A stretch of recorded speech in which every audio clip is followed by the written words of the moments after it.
He's angry about mortgages. It's Angry Mortgage. He's swearing. He's cursing loud. He's old. He's opinionated. And he's been doing this so damn long.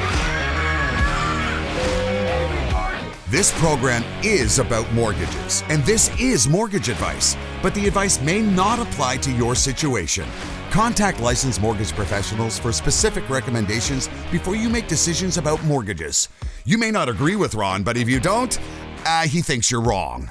Oh, and did we say there is a lot of swearing?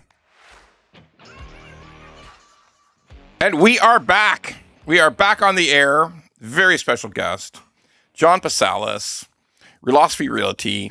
I said it good, right? You did. You said it. Realosophy Realty. Yeah. By the way, that is a goddamn terrific name. Thank you. It really is. Like, it really, really is. Like, I remember the first time I ever saw it all those years ago. It was probably 10 or 12 years ago now. I thought, God, that's smart. I mean, philosophy, real estate. There you go. Boom. My two passions kind of, in one name. Now, John is a real estate broker. It's your own brokerage. Yep. Why'd you do that, by the way? You got unassociated quickly from the big networks? Yeah, I kind of didn't associate with the big networks, with the big companies. I wanted to be on my own. I'm a bit of a loudmouth, so it's kind of easier when you're kind of your own brand, basically.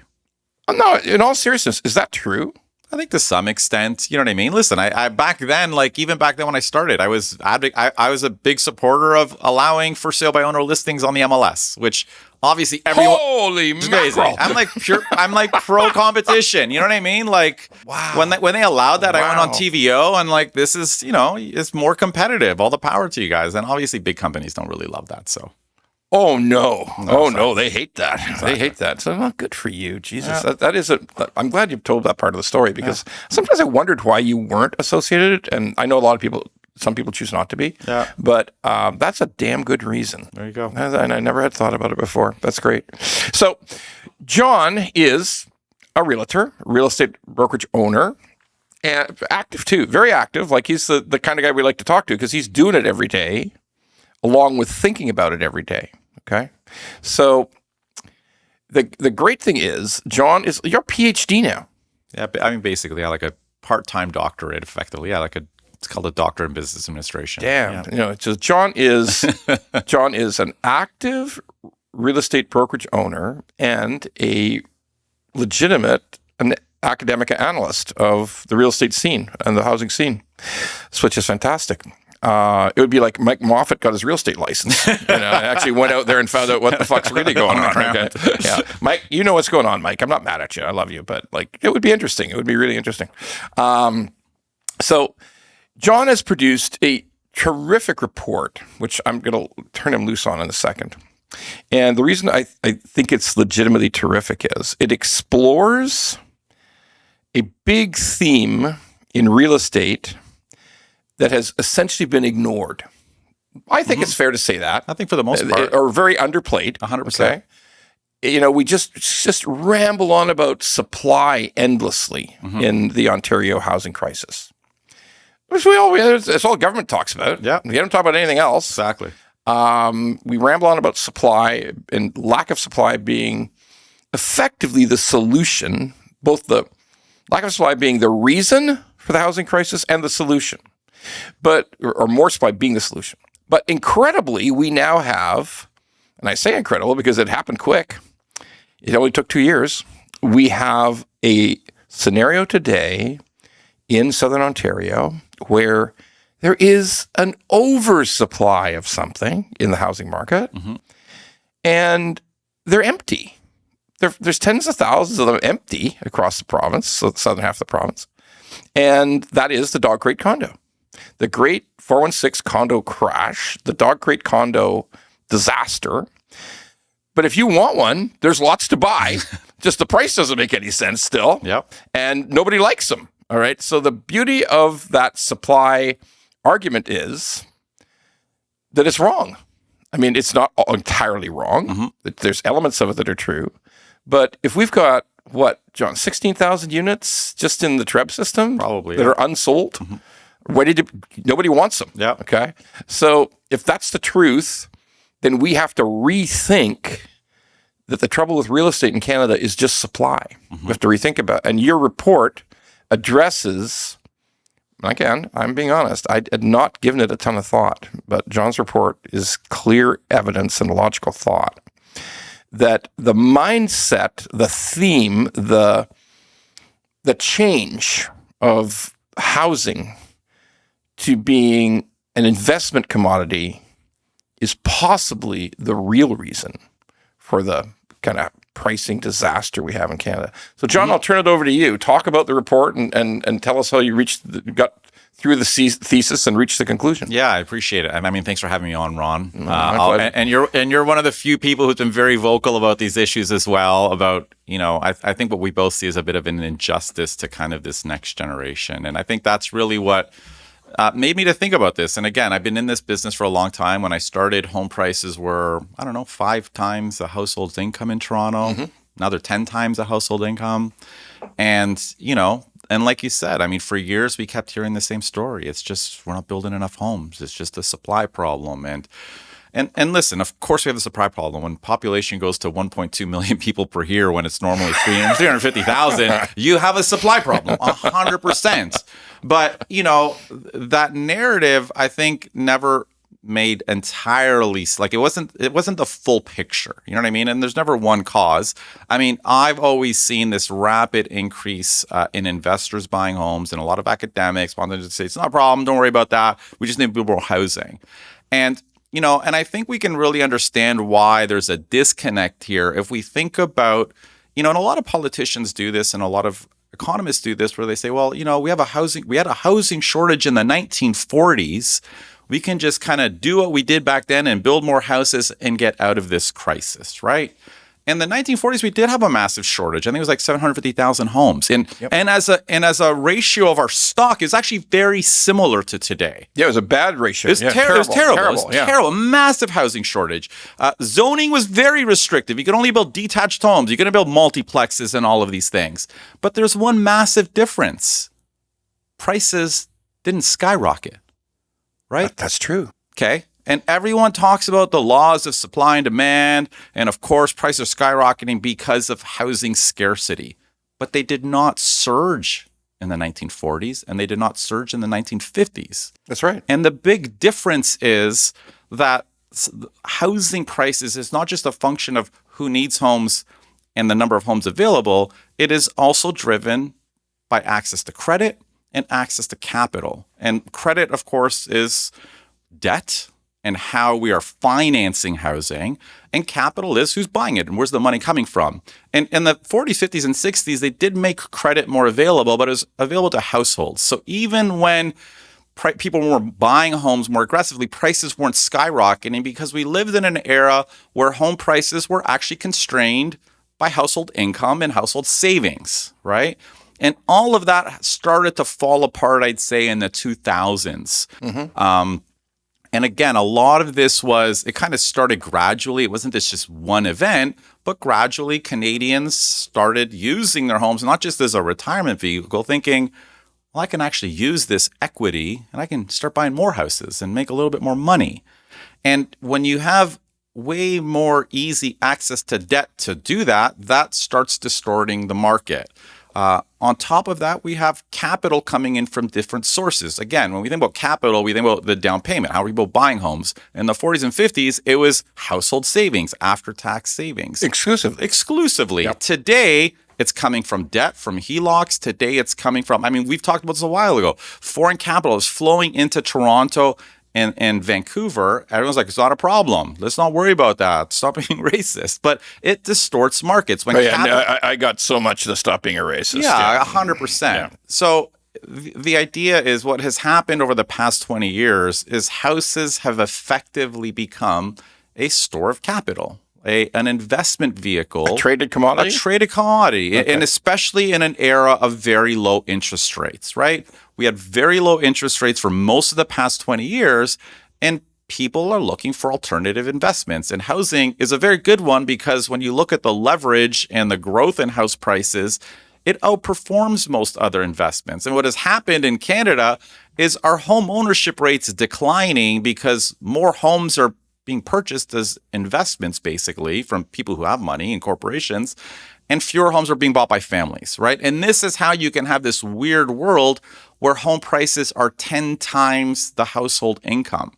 You know, and in Canada, where you can really, how much can you borrow? 4.5 times your income at the most, maybe that's about right. Yeah, that's about right. So how do we have an environment where home prices are 10 times household income when people can only borrow 4.5 times their income? Because they've been detached from household income and household savings. And then, so my point is effectively this transformation when you have houses become this lucrative asset, this get rich quick scheme, which is what has happened in Canada. It distorts prices. It kind of shuts out the next generation. But on top of that as well, it screws up Canada's economy. It takes money and it parks money into unproductive investments, owning homes, rather than flowing into productive investments, building homes, building properties, building businesses. And I think it's having multiple negative side effects, even though an entire generation has profited on it. The generation after them is now becoming a generation of renters as a result. Yeah, my generation. Yes, yours and mine. I mean, my generation is very... You're younger than me. A little bit, I am. But I mean, I bought my home 25 years ago, you know, like, so... So you've had this magnificent rate of return. Yes, exactly. Yeah. So, Jesus, this is such a brilliant thesis and not talked about.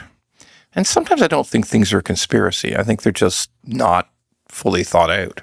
Yeah, I agree. And maybe it's taken this bizarre turn of all of a sudden no value increase, and in some cases value decrease, sustained value decrease, and not much chance of appreciation on the horizon to suddenly make us all stop and say, wait a minute, maybe it's not supply. You know, we got all these empty condos. We've got all these, a frozen market where literally virtually nothing sells. Yeah. Okay. Exactly. In Southern Ontario, parts of British Columbia, nothing sells. Of course, those are the two regions with the highest ongoing price increases. Yeah. So they have now, there's a complete correlation between nothing selling because investment has left the market. Exactly. So this is an absolute confirmation of your thesis, is what we're just watching going on. So to dive in a little bit more, I love you going back to the 40s and 50s and 60s because what you say is true. We had a housing shortage. We had a housing crisis because the current federal government talks about that all the time. We had a crisis back in after the Second World War, and Canada stood up, and we build, and build, baby, build, and we solved it all, okay? Which is true. There was a solution. By the 1950s, there was, early 1960s, there was no housing crisis at all. But to your point, it was solved by individuals and families buying their own home. Yeah. And a certain amount of corporations building traditional apartment buildings. Yeah. That's what happened, right? And house prices never disconnected from household incomes. Nor did rents. Exactly. And I think that's a huge difference today. Yeah. We're at 10 times household income. It's not the same world. They're like borrowing ideas that are 75 years old in a market economy that is very different today than what it was 80 years ago. So when the new housing minister says, when he's questions how are house prices too high in Canada, and his response is no, is he wrong? Of course he's wrong. He's wrong. I mean, listen, Okay. if you think, home ownership's important and the next generation should have a rights to, if you have a median income, good job, own a home, 100% he's wrong. How do you afford a home, especially in a market like Toronto, when it's 10 times the average household income? People are getting money from family. Like that's, for the most part, how most people are buying homes today. It's a feudal system. It's 100%. And if you don't have parents who have a home and are wealthy, you're kind of screwed. Well, they might not necessarily be wealthy, but they have housing wealth. They have housing wealth. You're 100% right. Okay. Yes, They exactly. have housing wealth. Yes, Okay. yes. They may not be wealthy. But in many cases, those parents have something that nobody's going to get unless they work for the government, they have a defined benefit pension plan. They worked for a large corporation that had a real pension plan, and they're getting a check every month, as well as having a house that went up $1 million in value. There's no pension plans anymore outside of government. They don't exist. Basically, it's just you put in some money, they put in a bit of money, hope for the best.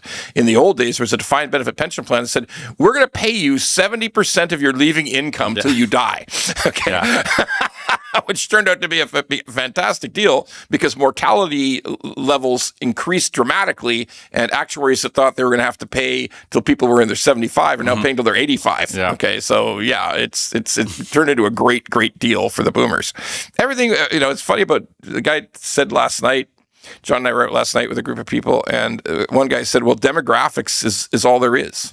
Demographics, and what was one other thing? Demographics and... geography. Demographics and geography are really all there is. Yeah. And that boomer generation, that bulge, the huge bulge of people who were born between 47 and 57 was basically...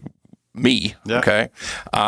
They are just a massive number. There's a massive number of people born because there was there's far reduced reproduction during the Second World War from 1939 right through to 1946. There was very little people being born in Canada compared with the average, and all of us because men were away and women were working and everybody was scared. I mean, that's one thing we've never experienced in our lives. True.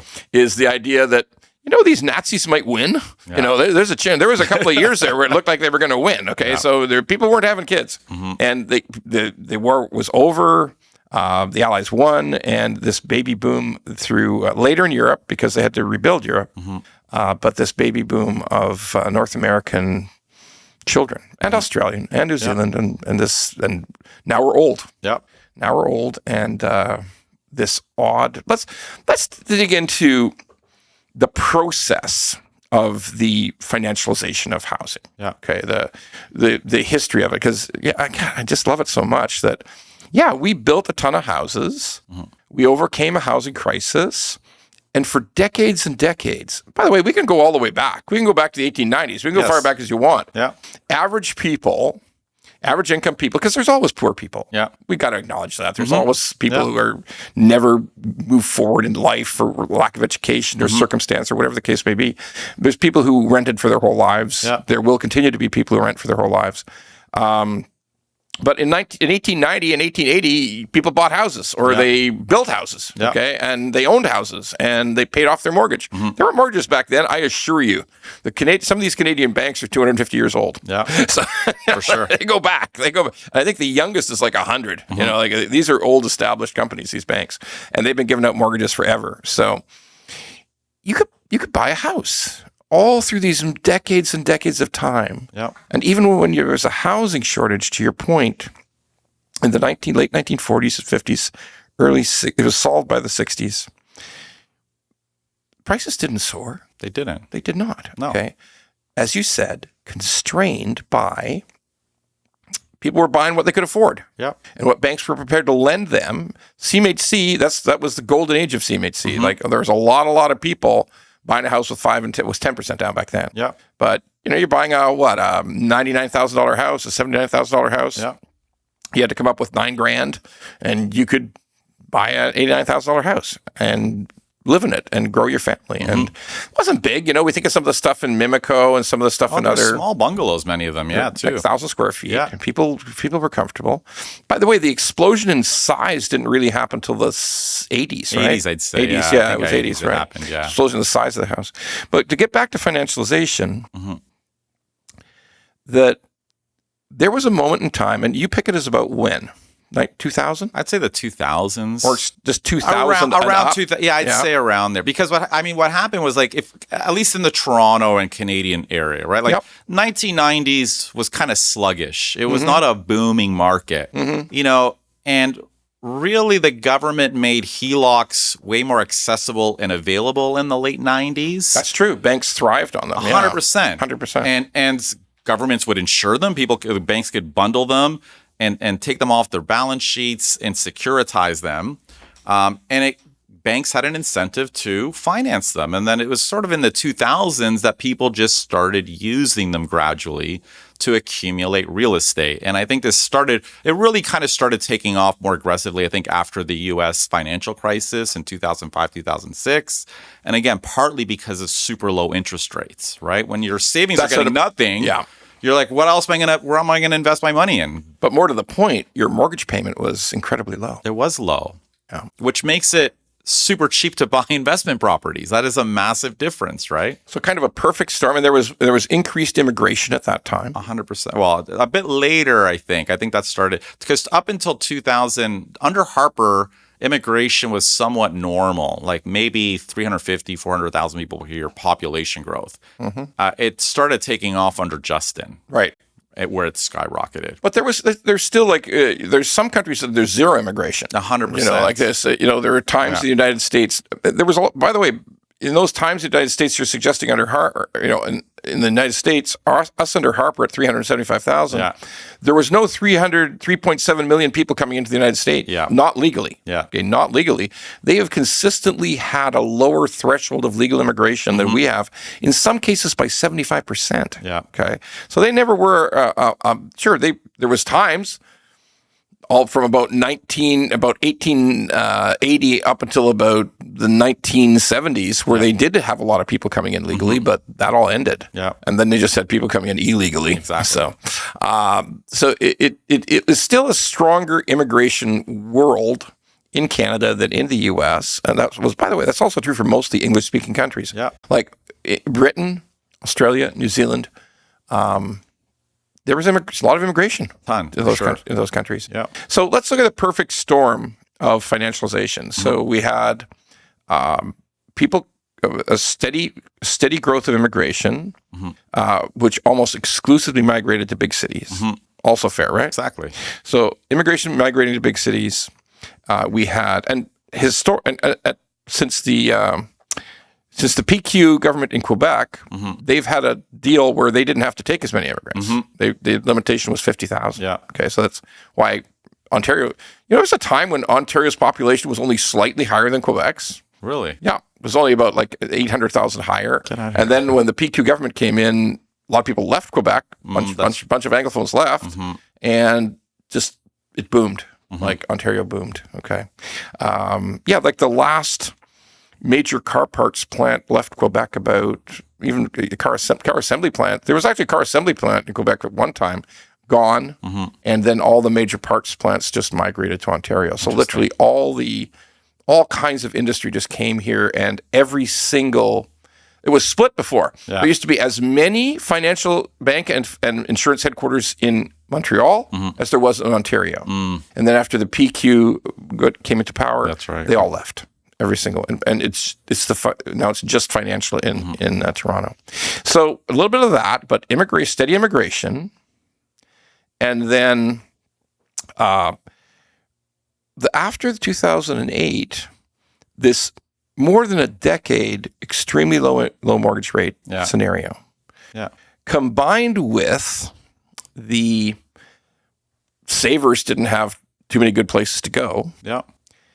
Now, is that thing we talked about when a lot of foreign money came into Vancouver and Toronto?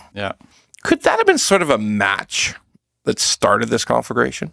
I think, it accelerated around then. I mean, if we remember, people who follow the market closely, we had this massive bubble in like 2016 in Toronto, 2017. Like first quarter of 2017, prices were up 30% per year. It's not normal. That's not normal. Not normal. Okay.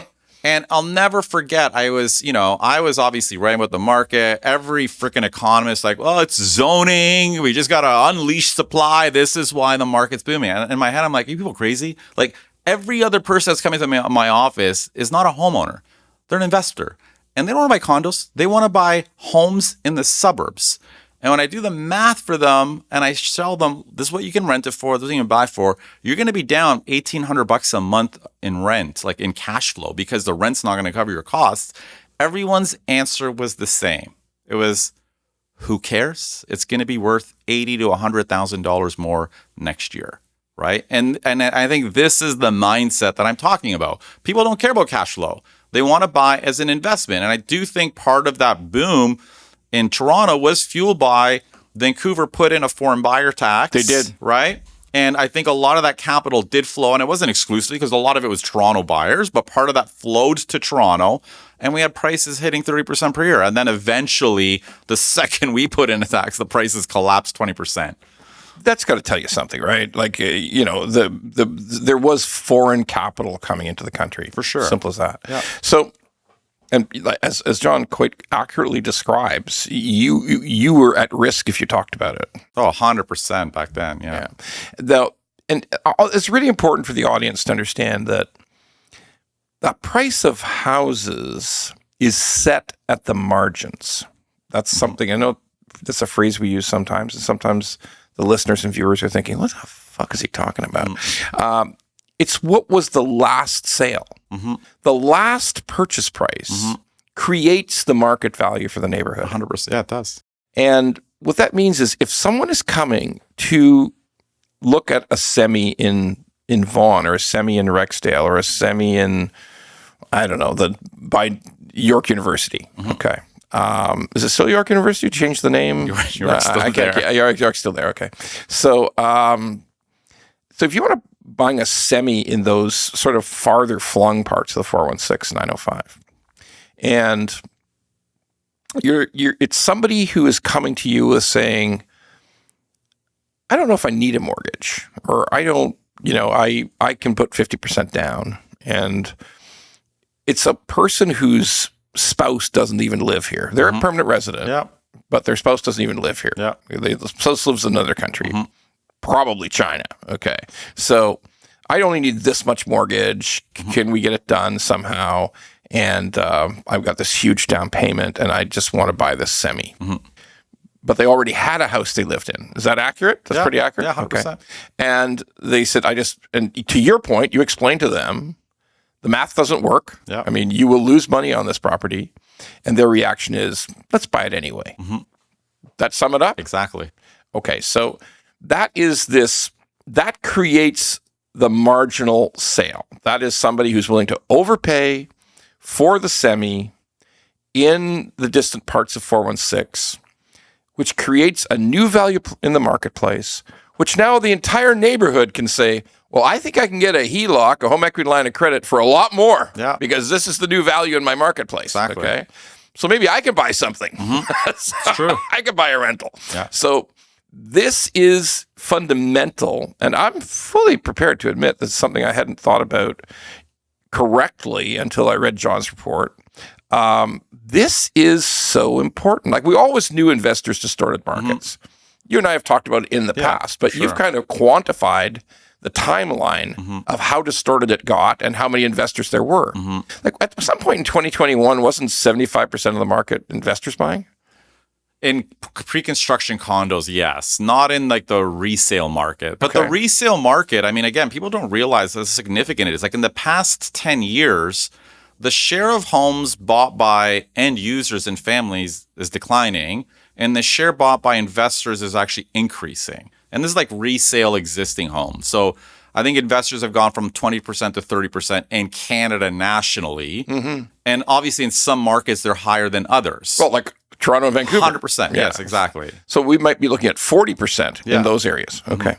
And to your point, the investor is really today's the smaller investor, not an institution, not a person who's building purpose-built rentals to have a REIT take it over and looking at 30 years worth of profit potential. This is a human being, or mom and pop, we keep calling them, buying a property as an investment, not too concerned about the losing math of the rental on the property, and buying it anyway.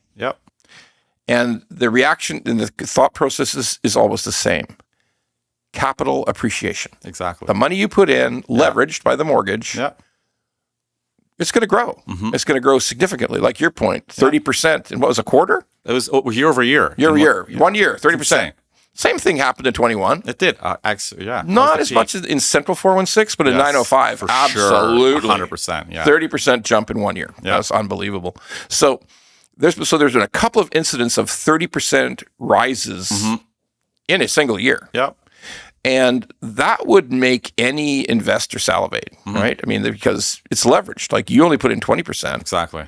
So you bought something for $500,000. It went to 800,000. You'd only put in $100,000. Oh yeah. But you get to keep all the profit. Exactly. It's like 300. Exactly. You've like tripled your money. It tripled your money in a year. Yeah. Okay. So the concept to encapsulate it is, it's a self-fulfilling prophecy. Yeah.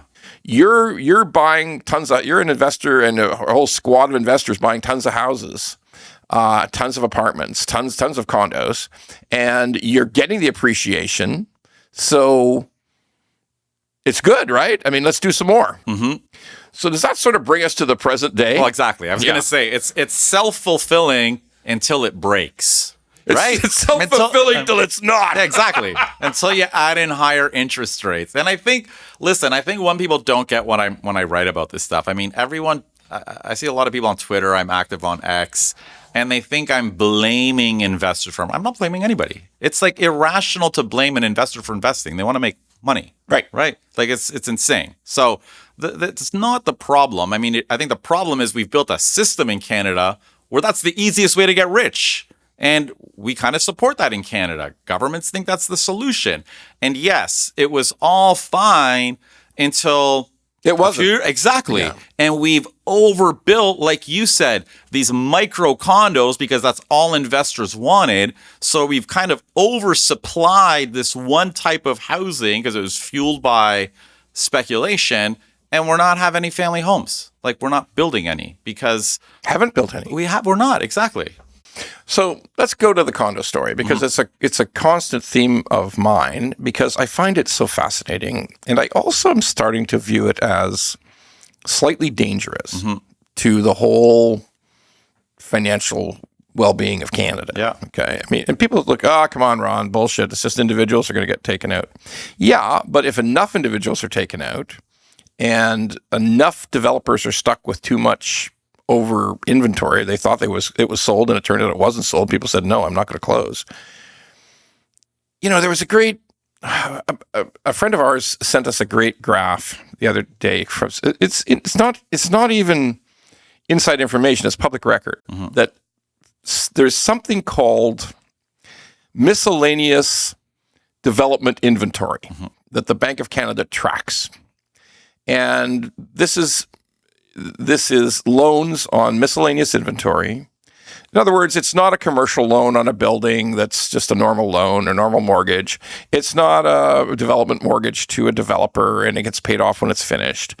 It's something that's now gone into the category of miscellaneous property loan, miscellaneous development loan. And it's gone from bumping around at about $3 billion for years. And you can sort of see that because there's a point where you're converting to the condo, and the $3 billion in the scope of banking is nothing. Honest to God, it's $3 billion in the scope of Canadian big six banks. It's not even a rounding error. It's just like if somebody spilled it. Okay, and suddenly it's gone into the 30 billions in the matter of 24 months. So it's gone from 3 billion to 30 billions and continuing, and it's a hockey stick. It goes straight up. Okay. We suspect that it's unsold condos that wouldn't close, and the developers had to keep them on their books. And banks are supplying financing to keep that, not to be defaulted. So it's not a default. Exactly. It's just a temporary loan. It's a hockey stick. So if that goes to 60 or 70, I don't know what the hell happens at that point. Okay, that's starting to be different. That's no longer just we spilled that on the weekend. It's like real money. Such a weird world when you're talking about 75 billion might be real money, right? I mean, like, what the hell's happened to the world? But let's break down from your perspective how this condo story is playing out. Because you talk to these people all the time. These are people, because there's 16,000 condos in the TREB system that need to get sold?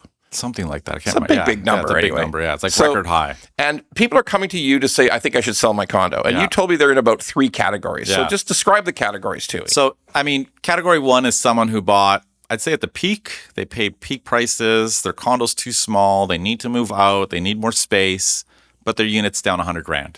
Or more. Or more, yeah. And now they're faced with this difficult decision. Do I sell and lose every penny I had saved for however many years?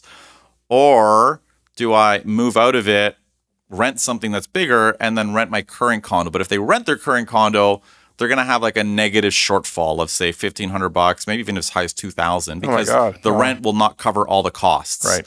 So they have two crappy decisions. Like there's not a lot of option for them. So they're stuck. They don't know what to do. Then I have these other people who have lots of properties. They've made a decent amount of money, but now there's some average lots. Is that 5? Is that 4? I'd say 3, 4, 5. Yeah, exactly. Okay. And people who've accumulated over years, bought and sold, have made money on real estate. Right.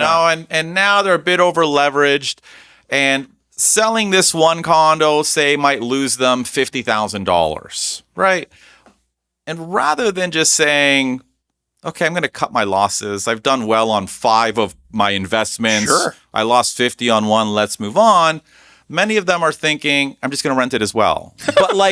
But to a point where they'll tell you, like, we need the income. Like if the tenant stops paying rent and we have someone who's squatting there, we're going to default on our mortgage because we don't have enough income to pay the payments on it. And so I'm in my head, I'm like, why would you keep it? Like, wouldn't you just cut your losses at some point, have some peace of mind rather than having this stress? But a lot of people there's loss aversion. They just don't want to lose a penny. So, that is keeping some people in. And then you have the investors who actually have a ton of equity, who are not in the red, are not constrained by cash flow, but they just look at what they could have sold their condo for if they sold at the peak versus what they can get now. They see it as a loss and think, you know what, I'm not just going to sell. I'm just going to hang on to it and rent it out. So right? they contact you to see what it's worth. You explain to them it is not anywhere near worth what you thought it was. Yeah. And they say, okay, we'll just leave it. Okay. And in some cases, actually, we list them. And this is what's happening. I'm sure if you talk to any real estate broker, like half the time is you're listing condos, they're not selling. And then after 2 months, they put it for lease. Yeah. Because they'll only sit with it vacant for so long. And that's typically what's happening now, which is why a lot of agents don't even want condo listings. So they're thinking, it's not going to sell at these prices. Yeah, Steve Saretsky shocked me when he put out the post this week and he suggested, hey, I don't want your listing. Mm-hmm. Your listing's expensive to me. Like, exactly. I got to advertise it. You're actually asking me to stage this micro condo. Yeah, exactly. And you're asking me to give it all my attention. Mm-hmm. And you won't reduce the price to a price that will sell. So why don't you just go to somebody else? Exactly. Never happened before. True. Like we're 25 years, we've never heard about this. Yeah. Okay. And he's right. We're in the same boat. Yeah. Half of them you don't really want because it's not realistic. But sometimes with your past clients, so you feel a little affinity for it and you just try to convince them, right? Listen, you try to work with them. I mean, they're past clients. You try to, do your best and, work with them. But if someone's really unrealistic, you also have to give them the facts and be like, stop wasting your time. Like either reduce it to something that'll sell or just rent it out. Like there's no point in being, 5 or 10% above market value. John, when we've all read a lot of business books, and a famous book that I read once was by the guy who sort of the founder of Bear Stearns. He didn't fuck it up. He's the guy who grew it. He's the guy who grew it, and he was a very wise businessman. And when it went down in flames, that was on somebody else's watch. Mm-hmm. But his favorite first word to every trader on a trading desk when the rookie trader was, your first loss is your best loss. Mm-hmm.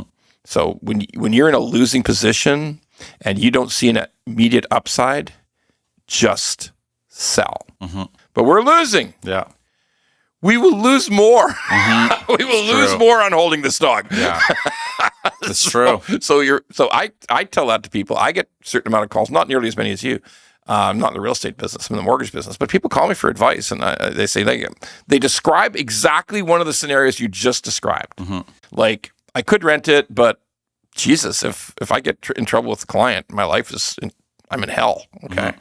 Or I'm going to take $100,000 loss or $125,000 loss. I mean, and we didn't even touch on the new construction disaster. Okay, yeah. Like if you have to close on this new construction, we had one yesterday, folks. The appraisal came in. I'm driving to an event. I'm in the Uber going to an event, a dinner. Ton of smart people. Thank you, Anthony. And John was one of them. And I'm looking at the appraisal, and the individual paid $995,000 for a 600 square foot condo. My God. 6 years ago, like in late 2019. Okay. And we get the appraisal in. I'm looking at the appraisal. It's just arrived on my phone, and it's 645,000. So that person's lost 350 G's. Gone. Okay. Now they only have 20% in. You know, they got 200 grand of their own money in it. But that's a pretty dire consequence, right? Like, you've got to come up with a ton of more money to close. You will lose your ass on you're losing $2,800 a month if you rent it. Yeah. Okay. And Jesus, maybe you should just not close, right? I mean, that's one of the, so that's a whole other category we didn't touch on, because you weren't in the pre-con sale business in any great but listen, degree. I got so many calls around then. Yeah. You know, and I got those people, and when they would come to me, and people 2019, 2020. 2020, Yeah. people thought I was crazy because people would come in, and that exact story. I'd be like, why are you paying $1,600 a square foot when you can buy an existing unit across the street that is very newly built for $1,100? I go, for this investment to pay off, prices have got to go up more than 10% per year for like 5-6 years in a row. It's like, and even then you're not making a ton of, it like made no sense. So like, I had people like past clients were like, thank you for not, or that's convincing me not to buy. But again, I was like a freaking outlier because, I'm like you, ruthlessly honest. I mean, even if it loses me some money in the short term, because it made no sense. It was irrational. And this is just all speculation. Just people thought it was this get rich quick scheme. It wasn't investment. It wasn't investment. It was irrational. It was completely irrational. Yeah. So we have this thing coming home to roost, which is contributing to the other three categories that you just discussed of people who, I got to, maybe it's not so bad, John. My friend is going to have to close on 1,500 a square foot. Maybe he doesn't close. Yeah. Okay. Maybe, and he's in, comparing like a person who's on fire to you doesn't make any sense. Okay. Like that, you're saying, well, he paid 1,500 square foot and he's going to close next month. Maybe he's not, but he is on fire. Like he's literally on fire. There's flames coming off him. Okay. I mean, it is an economic meltdown that's happening to those people. All right, let's just talk briefly about some of the other factors, because God, how much people are eventually going to say, how much can this guy beat these condos to death? I mean, but it's something we see every day. 100%. If you're in the business, you're literally seeing it every day. It's in your face. Yeah. And the only thing, I've said this before, the only thing I can see is it's going to get worse. Probably. What are your thoughts? Yeah, I mean, I think that's probably the most likely scenario. Like, no one's buying these units in any big numbers. I think it's going to be, like, if you think about the markets that are more vulnerable to declines, and I think we talked about this maybe yesterday, certainly it's condos. Low rise, I'm kind of not as concerned about. We're not building a lot of family homes, a lot of 3-bedroom homes. But the condos, especially the small ones, who's buying those? Like, the investor market's dead. The investor demand only made sense when prices were going up 10% per year. If you get rid of that, and because of low interest rates, if you get rid of rapid growth and the low interest rates, no one wants to be an investor anymore. There's no investor thesis. No, there isn't. Ceased to exist. Okay. So one of the interesting parts of this is we talk about low rise, and because you live right in the heart of the city, you're exposed to all the yammering about, we just got to take these single family lots and we've got to turn them into triplexes and fourplexes, which God knows we've heard nothing but that for the last 3 years. It's just an endless screed of bullshit, okay? Because to your point, we're going to take a house that one person owns, we're going to turn it into a fourplex or a threeplex, and we're going to rent them all out. We are not creating any inventory for anybody to buy. True? Yeah, largely, yeah. No, everyone who's doing that is largely looking at converting them to rentals. They're not building. There are some who build kind of these small condos, but the vast majority are converting single-family homes into basically 4 or 5 rental apartments, effectively, is what's going on in the city right now. So no new inventory to buy. Whatsoever. Yeah. So, and isn't that kind of the direction our government's taking us?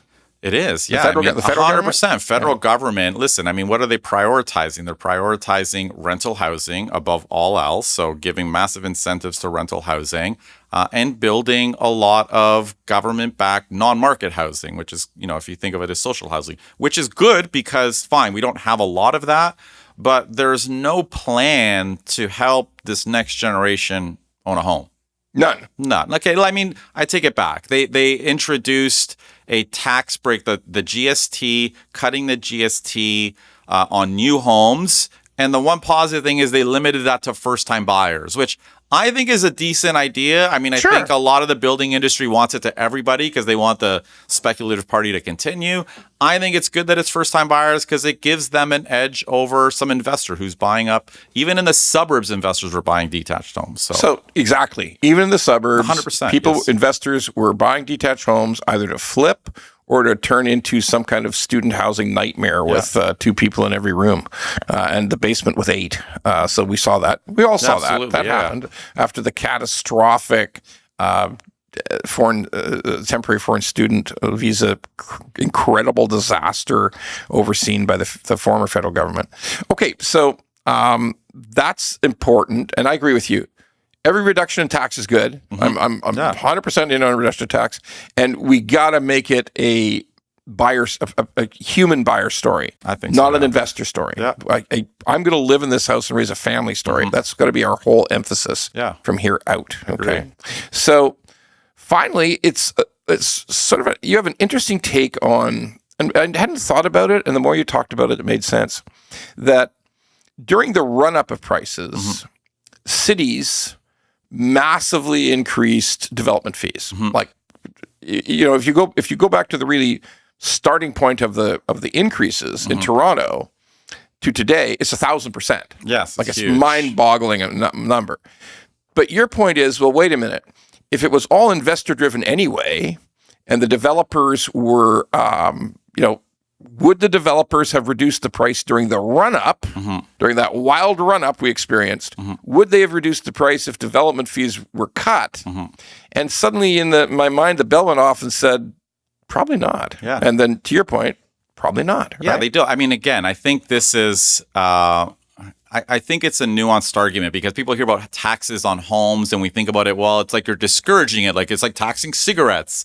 But it's not the same thing. I mean, the cities jacked up prices because home prices were skyrocketing. They wanted their piece. They wanted their piece because here's the reality. And you're right. If you have a lineup of people willing to pay $1,500 a square foot and you cut development charges, the builder's not cutting the prices. They're just making more money. The lineup's there. 100%. The lineup was there. The lineup's there. You're not slashing. You're a profit maximizing business, right? Yeah. And what happens is even after they make their profit, on the next lot they buy, they just pay more for land because land is one of these variable expenses. Okay, it's not fixed in time. Totally fluid. Yeah. It's fluid. It depends on what they can actually sell their units for, subtract all the costs, subtract their profit. That is the price of land. So if development charges can go up, land prices would have gone up. So the markets would have been just as frozen today if development charges were zero. The only difference is builders would just pay more for land. At least now, I agree with you. I think that the city should lower them to stimulate more housing. I think they should probably make it short term to, try to incent builders to actually get those off the ground now rather than stalling. But yeah, I think it is I think the development charge is a little bit nuanced. I don't think it's just black and white. So the concept here is that when the idea of the development fees was sort of rational if there was a lineup of investors to buy everything. Today, when the investor is blown out completely and there's absolutely no inventory being built, it's, when we see reports of 38-year lows of new home sales and the city's 50% larger. I mean, that's a bizarre number, right? Yeah. That's just off the charts terrible. So if we're not building anything, the only way we're ever going to start to get back to building something is the city's going to have to say, we're chopping that 80%, which is what Mississauga and Vaughan have done, is we're going to chop it 80%. And by the way, nobody started building screw all anything in Vaughan or Mississauga. They're not, that didn't suddenly, builders didn't show up and said, that's all I needed. Thank you. I'm building now. That didn't happen. Okay? Exactly. So we're going to need it chopped everywhere for a long enough time. And hopefully there'll be enough people who want to buy these units as a primary residence or enough low-rise production in the townhouse space that if we push the investor thesis out completely for a number of years, and maybe hopefully forever, honestly, I don't think real estate should be the obsession of making money in Canada. Yeah. I think, to your point, businesses invest in. If you want to invest, do what they do in the United States. Build a townhouse complex as a corporation and do property management. 100%. Don't just buy a condo that you're losing money on and expect to flip it. That's stupid. Okay. And that's very non-productive for our country. If we could just reroute all these people who decided they wanted to run Burr, that crazy idea. We just take all those people and why don't you think about opening a business? Exactly. And why do you think about perfecting a business? Why do you think about improving a business? If we took all that intellectual capital and real capital, we'd be a lot better off. I agree. So hopefully we're going to see that. And John, thank you. It's been a great conversation, and it's an eye-opener. The importance of how investment acquisition radically altered our housing market is truthful, real, and I think you've put the highlight on it. So thank you. Thanks for having me to talk about it. My pleasure. Thank you.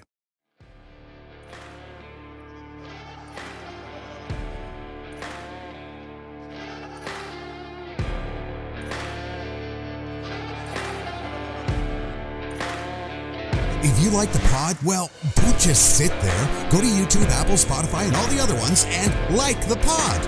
And don't forget to subscribe so we can keep being angry at mortgages and swearing about mortgages. Angry Mortgage could use your support.